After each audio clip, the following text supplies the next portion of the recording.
Well, hello all, and welcome to the Matt Powers Show podcast. This is your titular host, Matt Powers, the elder millennial cartoon hero.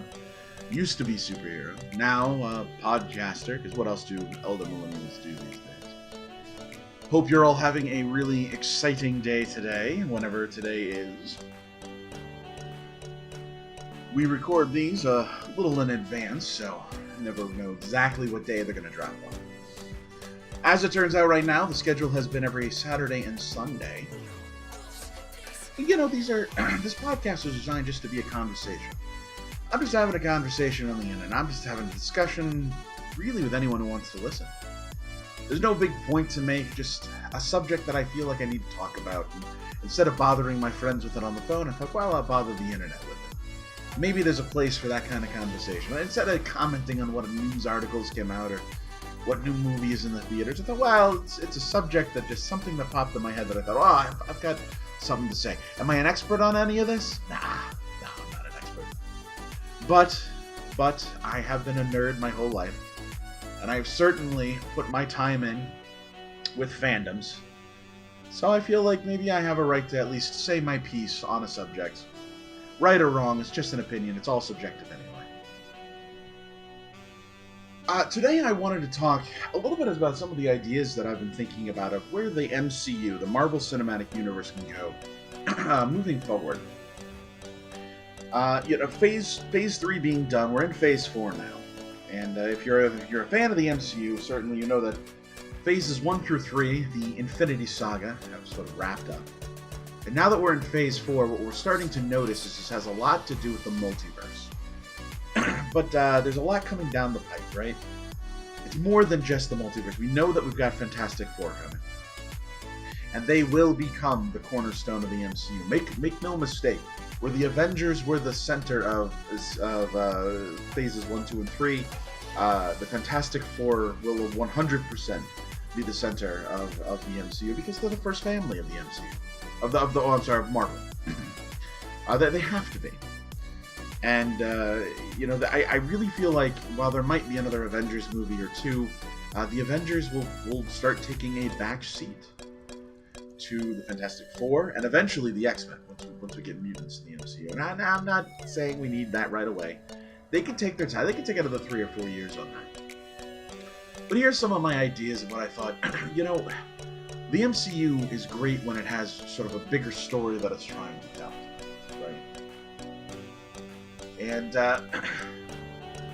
the first 3 phases had to do with Thanos and the Infinity Gauntlet and the Infinity Stones. So really, what are we doing with the multiverse? Well, I think Phase 4 is a buffer. I don't think Phase 4 is meant to set up the next big thing. Okay. Obviously, right now we have Kang, who shows up in Loki as one of his variants, and then Kang will be in the Ant-Man movie, and maybe Kang is the big villain for the next however many phases.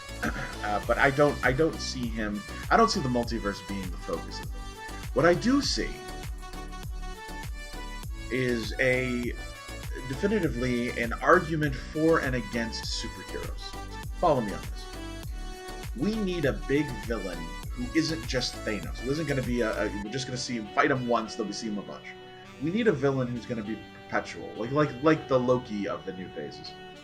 Someone who can be involved in all of the MCU. A villain for the Avengers, a villain for the Fantastic Four, a villain for anyone. A villain for humanity. And I think that villain is Dr. Doom. Here are my thoughts on Dr. Doom. First off, Doom ought to be the voice of opposition against superheroes. I think it's time to make him like the Lex Luthor of Marvel. Okay, in this sense, Doom runs his own country, Latveria, right? Well, let's say in this iteration, Latveria is Sokovia. Let's say Doom was born in Sokovia, raised in Sokovia, but he was gone. He was out learning magic like he does, becoming a sorcerer. And then getting the armor and everything. He was living his life while Sokovia underwent the Ultron stuff. He returns to Sokovia, the land he loves, and he conquers it. Calls it Latveria. Changes the name. Turns it into Latveria. And makes a broad declaration. Superheroes are the reason for all the problems in the world. He points out the snap, he points out the blip and the decimation. He talks about what happened to his poor home of Latveria when it was Sokovia. And he talks about how the superheroes are still allowed to run around and do what they're doing. And he starts railing against it. And then he says, "Join me, fellow countries. Together we will form a coalition against the superheroes. I will provide you with Doom technology. My Doom bots, my robot armor. I will provide you with technology. I will protect your countries. Join me in my foundation. And together we can stop the superheroes." The reason Doom is such a great villain for the Fantastic Four, the reason he hates the Fantastic Four, especially from the comics, is because the Fantastic Four are celebrities. He hates that they get all the press they do. He hates that they're popular. And that feeds into this idea that when the Fantastic Four arrive and I think their first villain should be Mole Man, and I think it should be something smaller, okay? An origin story with Mole Man. Don't make Doom their first villain, but I think Doom will recognize their celebrity status, and he'll start using them as the example. Look at these Fantastic Four. These superheroes. The Fantastic Four are going to destroy the Earth. They're going to be the ruin of everything. And what makes Doom right? Because eventually the Fantastic Four are going to have to deal with Galactus. Galactus coming to Earth, and Doom will be able to point to it and say, "Look! I told you! The Fantastic Four brought Galactus to Earth. The Fantastic Four opened up the door to the negative zone, and a nihilist came through. The Fantastic Four are the enemies." Doom becomes the perfect Lex Luthor. He becomes the perfect person who's clearly evil trying to control the world. But he makes a very convincing argument, and you kind of agree with him. The future of the MCU should be about that. It really should. Doom should be the villain that permeates everything. He hates the Avengers. He hates the Fantastic Four. He hates... when the mutants arrive, he'll hate the mutants too. Also, I don't know about you guys. Fantastic Four can be a series of movies. That's fine. I think the X-Men should be a TV show. I think we should have the Uncanny X-Men should be a 20-episode series on Disney Plus. And it shouldn't just be Uncanny X-Men. There should be a series about the X-Men. There should be a series of, and it should be at Xavier's Institute. There should be a school with lots of students. There should also be a series called New Mutants about the younger class who maybe don't go on the missions, but they've got their own adventures. And then we should have a movie that brings all of them together for some big X-Men event, because the X-Men have big events. You could do, the Mutant Massacre event, or you could do Extinction Agenda, or you could do, Fatal Attractions. You could do these big events, right? Where the X-Men, where you bring everybody together from the shows. So this way, the X-Men aren't competing with the movie side of the MCU, right? And people, if you like the X-Men, you can watch the mutant stuff, and then you can watch the mutant movies. If you don't like X-Men, then you can just watch the Avengers movies, right? And the Fantastic Four and that kind of stuff. I think this would be a great way to introduce a whole second half of, or other wing to, the MCU, without having to take away from the other stuff you're doing. But to introduce these mutants, I also think you need to start introducing them in other movies. What do I mean by that? Well, every movie, theoretically, could have a mutant in it. Okay? Let's look at Shang-Chi. Great movie, by the way. Great film. Shang-Chi gets a sequel, and I'm almost positive the sequel to Shang-Chi is going to be an interdimensional tournament between all the major cities, right? Because remember, they just went to the one city. The one town, I should say. The one city. They go to the one town in this other dimension. But apparently there's all sorts of cities and stuff. And you gotta believe Kunlun is a part of it, or Kunlun. Whatever the city that the hand comes from is there. All these cities in this other universe. So there's gotta be a big tournament. And it's all for the power of the dragon, right? The dragons are what give them their powers. The Iron Fist should show up in that movie. And he should be one of the tournament contestants against Shang-Chi. But who's a good martial artist? Maybe Psylocke shows up. Or some other character. She's working for the Hand. Here's her introduction as a villain, and she turns hero. We get the new Captain Marvel, the Marvels movies, or whatever the Captain Marvel 2 is called. You should introduce Rogue. and Mystique. Because Rogue will eventually suck out Captain Marvel's power, and that's what gives her her power. I mean, that was in the comics. It doesn't have to be that way. But that's a great way to do that story. Make her the villain of the Captain Marvel movie.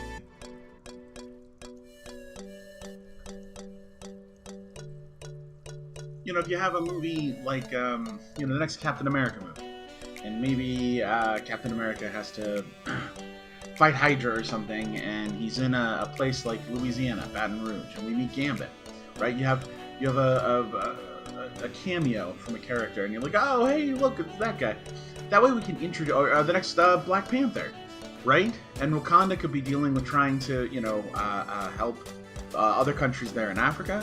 And in Kenya, you have Aurora Monroe, who she's the goddess Storm, and she speaks for Kenya. You know, you can introduce these characters in a way that is first off natural, because you're putting them in movies where we would naturally find these other characters.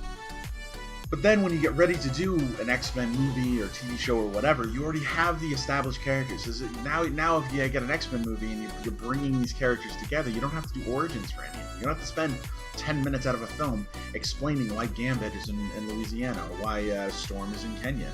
You know, people have already seen the other movies, they already know. But the MCU's got a lot of growth coming. You know, the Avengers were the first 12 years, or maybe the first 15.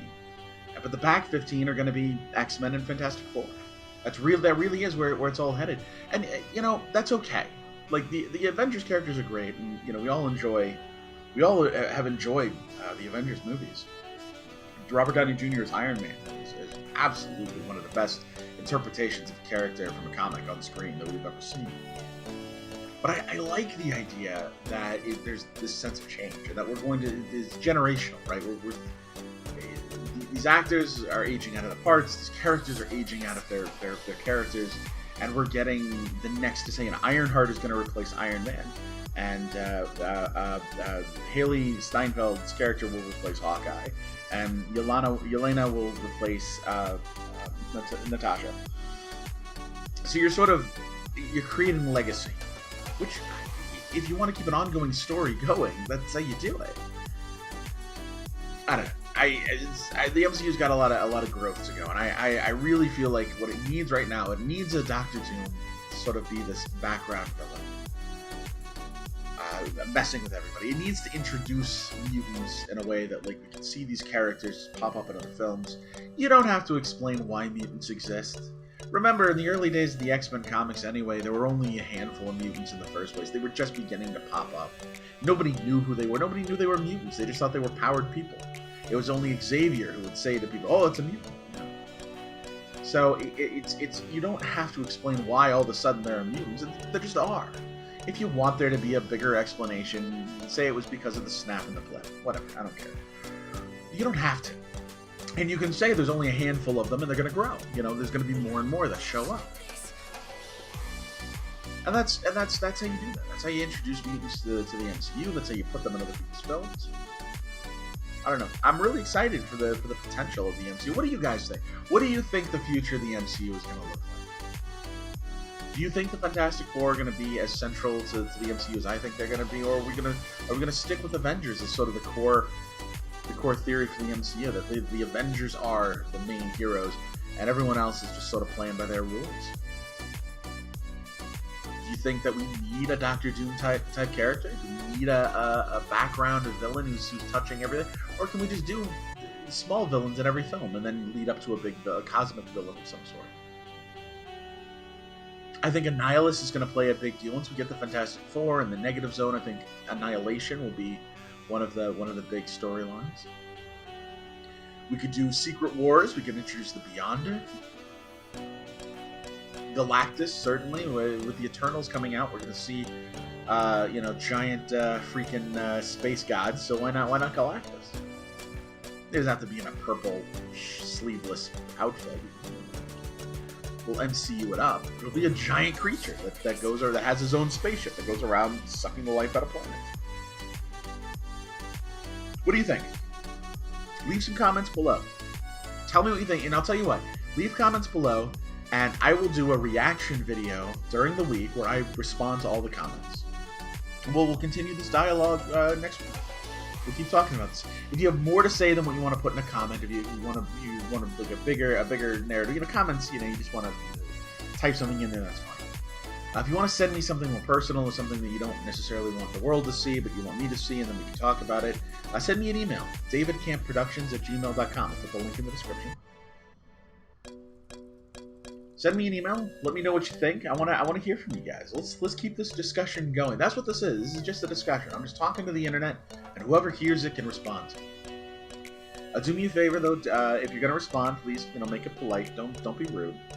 Everybody's got an opinion, especially if it differs from your own opinion. Don't be mad about it. Don't feel defensive. Just remember, people see things differently. That's okay. Entertainment's subjective, man. That's what's so great about fandoms. We all come at it from a different perspective. We all like it for different reasons. Leave some comments below. If you like the video, like it. Subscribe to the channel. You know the dance that all us YouTubers do, but really it helps us. I'd appreciate it if you did that. Thank you so much for sitting here today, listening to me pontificate on what the MCU might be in the future. I mean, maybe we can do a casting call, and then in another episode we can talk about who would we want to play different characters. Okay, I'll leave it on this note. Ready? Last thing I'll say. I'll leave it on this note. Casting for Professor Charles Xavier, Mark Strong. If you haven't seen it, go see The Kingsman. It's a fantastic movie, based on a comic book. Mark Strong, the bald guy. He'd be perfect as a translation of Xavier. However, here's I'm going to say something controversial, and you can leave comments about this below. You can tell me what you think. At first, I was like, well, we should make him black, right? Because we should definitely be looking at how we can put more inclusivity into these films. But no, I'm actually going to say no. Don't make Magneto a black actor. Magneto. Now, why? You can't get away with the World War II shtick with Magneto anymore. He'd be 100 years old if he was in World War II. The best parallel to how the kind of PTSD and torment that a young child during the Holocaust would have would be a young black kid growing up in the 80s or 90s, seeing race relations in his neighborhood.